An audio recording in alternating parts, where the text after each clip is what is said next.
Welcome, sorry.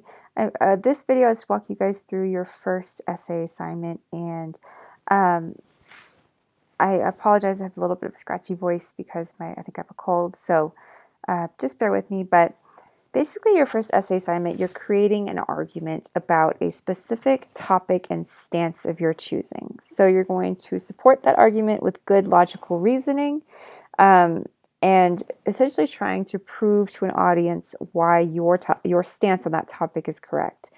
So you guys get to choose your own topic, but whatever you choose is subject to instructor approval, and that's for two reasons. One, that's because I want to make sure that you're on the right foot for the first essay. But number two, you're actually going to keep the same topic and stance for your second essay.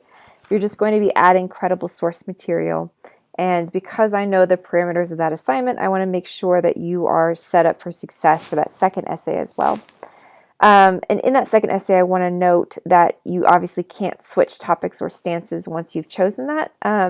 You also are going to have to interview someone, a person, about that issue or that stance, a person of your choosing. So choose something where you can talk to a credible source who has some kind of knowledge of that issue. So I just want to make sure that's very, very clear, and as you make your choice. Now, a couple things that are important. One, you do have to have a specific stance on the issue. You can't argue both sides or kind of just explore the issue in general.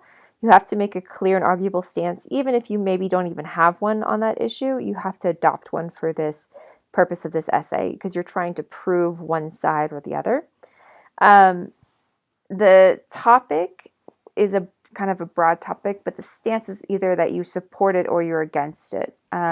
So in this case, something that has a topic might be something like the legalization of marijuana, and you'd have to have the stance of either you're supporting it or you're not supporting it. So you're for the legalization or you're against legalization.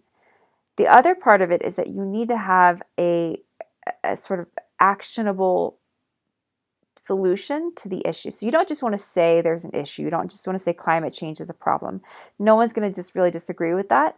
What you need to have is a very clear and arguable stance that also kind of has an actionable solution proposed with it. So if I was going to say argue about climate change as my topic, and I would say we need to take action to negate climate change, that would be my stance. But I need to make it more specific. So I might argue specifically that we need to uh, have all electric vehicles mandated in the United States by 2050 or whatever it might be. That might be part of my thesis claim. Another example is, say you wanted to talk about the legalization of marijuana and you wanted to say that you support the legalization of marijuana.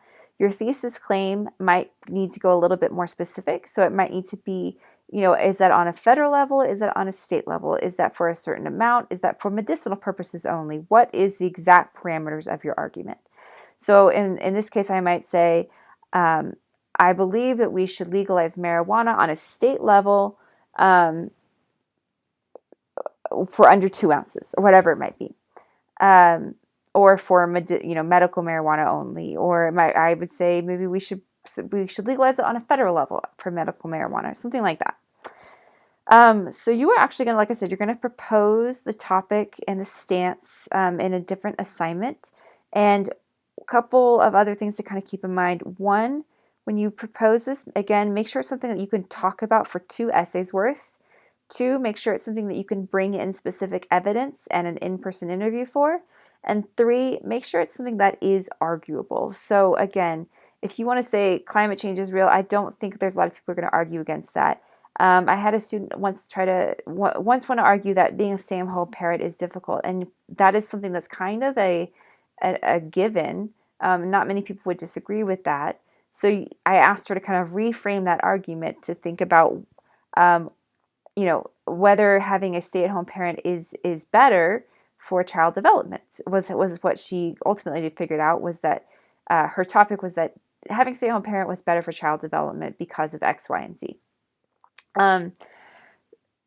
I've had students write about all kinds of issues, so lots of different topics you can choose from, whether that's, abortion or like I said, climate change, or whether or not COVID vaccines should be mandated in the workplace, or whether or not college athletes should or should not be paid, whether or not we should have hormones in beef, or whatever it might be. There's a lot of different topics that you can choose from. Choose something that you're passionate about and something you don't mind writing about for a couple of weeks.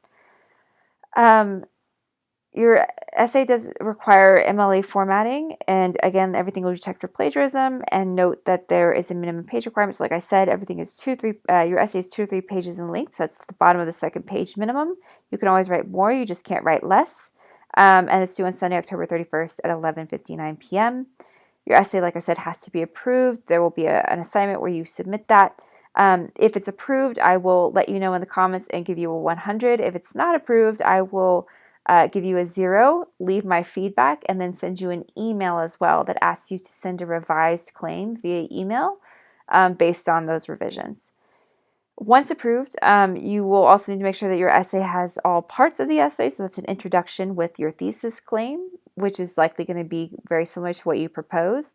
The body paragraphs with evidence. So in this case, evidence is logical reasoning to support your topic. You are welcome to include 1 or 2 sources if you like, but it is not required. If you do include sources, make sure you also add a bibliography as well.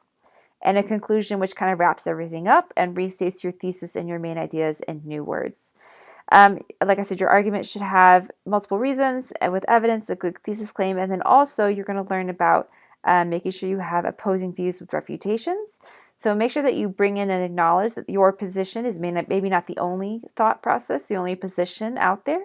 Acknowledge that there are other people who think differently, and then refute those opposing viewpoints by disproving them. Otherwise, it will undercut your own argument. So when you submit this, all you're going to submit is a final essay with a clean copy of your essay, and if you choose to use source material, a bib as well.